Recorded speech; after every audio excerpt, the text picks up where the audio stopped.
Isa lang naman ang role sa ating mga lalaki. Huwag ka lang aamin kahit na ikay mahuli. Ba't kay kulay gintong piranha din eh? O yan o. Ay, galunggong.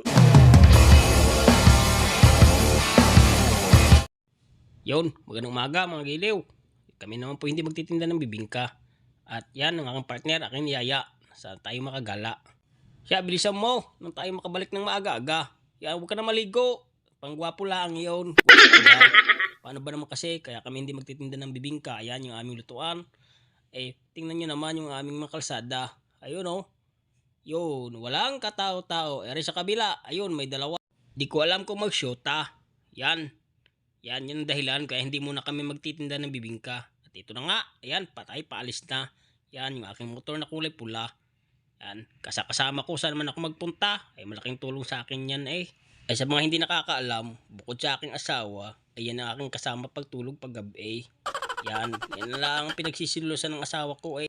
At ako hindi naman marunong mambabae. Kapag wala siya sa aking tabi, ha ha ha ha. Pero hindi, ay mabait. Hindi ito marunong mambabae. Manlalaki baka pwede. At yun na nga, andito na tayo sa kalsada. Yan, papalapit na tayo. Pero bago lahat, meron muna tayong gagawin. Magpiprepare tayo ng 5 piso. At sigurado, mayroon na namang maniningil dyan sa unahan. Yan, dudukot ko lang sa akong bulsa at kahirap naman dukutin na rin. Yan. Katagal nga. Ayan na nga ang McDo. You know, bago lang yan. Ay siya, nabunot na nga, 10. Yan, 5 lang kailangan ko, 10 binigay. Yan, 5 piso yan. Yun ang ating gagamitin. Yan, maya-maya. Dine sa may malapit sa may arko. Yan, medyo traffic pa nga. Siguro maraming nagbabayad. Yan, at ayan na nga, ayan na yung gwardya. Ayan na, yung 5 piso ko. Binigilaan lang akong papel. Yan, yung halaga ng 5 piso ko, ipapilaan pala ang katapat. Yan o, nakatatak, 5 piso at saka gate pass. Siya, sige na, makadanlaang. Sa pinagdadamot ng mga daan. Pero hindi, private kasi ito, kaya may bayad na 5 piso. Yan, papalapit na kami dito sa may iMall.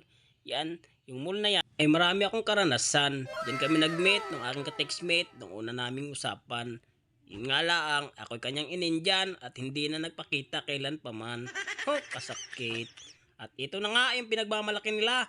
Yung pinagbayad mong 5 piso ay dito yun napupunta. Ayan, yung pagkaganda ng kalsada, pagkalaki pa. Mas maganda na ito ngay.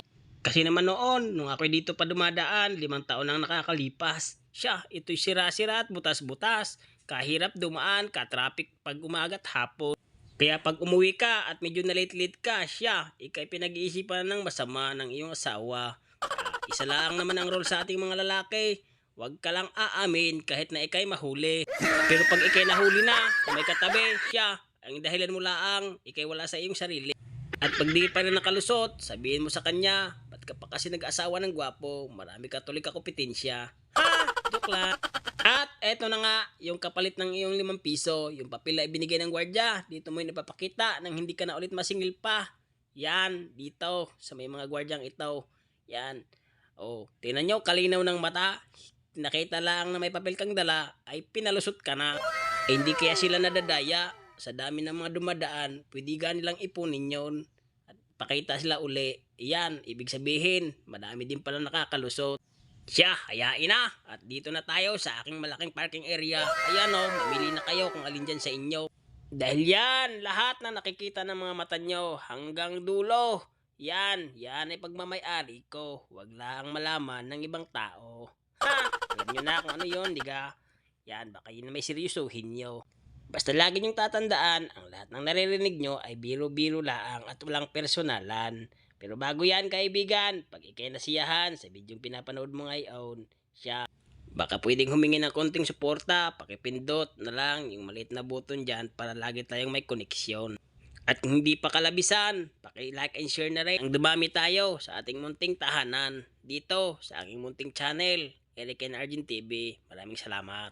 At yun, andito na naman tayo sa perwisyong daan, lalo kapag tag-ulan. Dahil dine, kapag umulan, ang baha, gadibdib. Huwag ka munang mag-react, gadibdib ng bibi. Di pa nga tapos eh. Pero sa atin, gatuhod lang. Pero sa mga nagmumotor, nakagaya ko, ay siyang sobrang perwisyo. Paano ko nasabi? Ay 5 taon na akong nagtatrabaho din sa kumpanyang are. Ayan, yung dalawang magkadikit na yan. Pero hindi ako diyan, sa may interface. At sa mga hindi nakakaalam, bago ako napikot ng aking asawa, ay dyan ako nagtrabaho ng 5 taon. Siya, wag niyo na sabihin, baka makarating pa sa kanya. Nandito na tayo. Ayan, papunta na tayo ng Nubale. Kalagpas na tayo dun sa may gwardya. At nakita ko na yung mga magagandang punong kahoy na pagkalilim-lilim kahit ang haling tapat. Yan o, sabi nga ng aking kasama, aba, kaganda pala din eh. Parang pangmayaman lang daw ang lugar na are. Pero sabi ko naman, ay siya, mapamayaman, o mapakatulad natin, ay siyang kapuspalad. Eh pwedeng dumaan din eh. Wala namang batas na nagsasabi bawal na ng gulong ng mahihirap ang mga dinadaanan ng gulong ng mayayaman. Pero in fairness, napakaganda talaga dito sa Nubali. Kahit ilang beses na akong pabalik-balik din eh, ay siya, ako'y namamangha pa rin. Ayan, yung mga punong yan, pati yung mga bermuda dyan sa gilid. Pangarap ko talaga na kapag ako'y nagkaroon ng bahay, ay palalagyan ko ng ganyan. Para pag nagkaroon ako ng bakat kambing, kalabaw, siya, dyan ko na lang ipapastol. O diga, hindi nalalayo. Tabi na lang ng bahay ko. O diga, ang saya. Siya, tara, diretso na tayo. At eto na, nakarating na kami at naipark na namin ang aming mahiwagang motor. Yan, yung aking kasama. O, diga, pugi. Yan, naglalakad-lakad lang kami. Sabi ko sa kanya, lugar ng mayayaman ito. Huwag mong ipahalata na tayo walang pera. Maglakad ka, akala mo'y tayo milyonaryo. Yan, tingnan mo naman. Sila nakasapatos, tayo nakatsinelas. Pero hindi bali na, basta tayo pantay-pantay. O, yan, papasok na tayo. O, parang sugo ito. O, sadyang talaga naman. Nakakita lang ng building na kulay-pulay, sugo ka agad ng naisip. Talaga may sanay na sanay eh. At ayun na nga, nakita nyo nga yan. Yan, yung maraming tao na yan. Diyan ko ipapasyal yung aking partner at hindi pa daw siya nakakita ng isdang piranha. Sabi ko, yan, dito, malalaki. Malalaki na ang piranha din eh. Yan. At habang kami papalapit, dito muna kami sa may bandang gilid. Kami medyo nahihiya. At mga $10 mga katabi namin.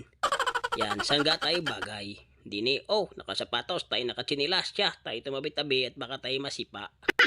O, yan. O, tingnan natin, tayo ay dumungaw sa mahiwagang ilog na may puno ng isdang ginto. Yan. Yan. Oh, ayun na nga. Oh, nagsisiksika ng mga isda. Oh, ba't kay kulay ginto ang piranha din eh? Oh, yun oh. Ay, galunggong. Ay, hindi nga. Diba yung tinatawag na koy? Koy gayan? Oh, kalalaki oh. Muntik nang kulangin ng tubig sa dami ng isda. Ayan o, nagbabanggaan. Siguro yung pagka yan ay naghiwa-hiwalay. May mga buko lang bawat isa. Ayan o. Di kayo sobrang dami. Siya, tayo padamihin natin lahat. Tayo bumili na kanilang makakain. Yan, 20 pesos. Kamahal naman ang are.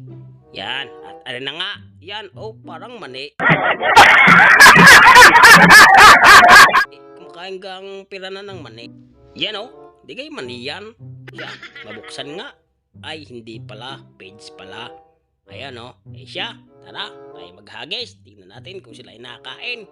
Oo, kasi lang ay wala tayong pampainom na tubig. Siya, yan na lang kayo uminom kung saan kayo naliligo. Ito, o yan na. O yun, nag-aagawan. Siya, paano ka kayo makakakain yan sa dami nyo? Ay kakaunti itinapong ko. Yan. O, siya pa uli. Siya pa. O, di naman banda at di nakakain kanina. O, yan o. O, paano ka makakalapat sa tubing pagkain nyo? Eh, nakabuka ang bunganga nyo. Eh, diretso. O, yan, lapit natin. Sino magpapasubo? Yan o, kagaganda ng mga isda. Kulay ginto. Pwede kayong sangla sa Palawan ng mga are. Kayo kumain ng marami ha. At mamaya, kayo aking isisigang. Masarap lang sa nyo. You know, pagkatataba. O, diga? Kaganda pagmasdan. Kakaalis ng straight. Pero hindi lang yan. Yan. Meron din palang bangka. Pwede kang sumakay. Bayad 100. Iikot ka lang hanggang doon sa may tulay. Pabalik. Mga 2 minuto ang takbo.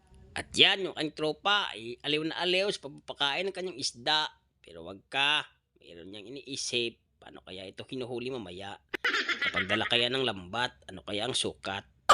Yan. Iisip niya na kung saan niya ilalagay nung hindi makikita ng gwardya. Yan.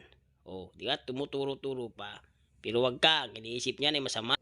Iniisip niya kung paano huli ang mga isda. Eh, sabi ko, wag na. At yan naman hindi nakakain. Di mo na nakikita, kulay ginto. Yan. Yan ay pwede mo isangla sa Palawan. Yan. Oh, kunya-kunyari pa yan. Kaya pala, May nakatatanaw pala ako sa gilid niya. Ayun oh, may chicks oh. Mamaya-maya ay nandun na yan sa bandang dulo. Ha? Yari ka sa kasama niyan. Huwag mo na silang masyadong tanungin. Baka ikaw pa isagutin. Magulat ka pa. Oh, videohan ko daw siya. Oh, yan. Oh, kalakas kumain ng mga isda mo. Huwag mo nang pakainin. At doon din naman ang bagsak niyan sa kaldero.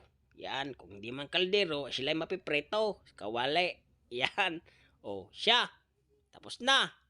Tara na. Oh, ubos na yung pera mo. Ba, gusto pa mag-rail. O siya, sige, support nyo na daw yung kanyang reels sa kanyang FB. Lapo Marhin, ang pangalan yung palagi kong sinishare sa aking page. Salamat.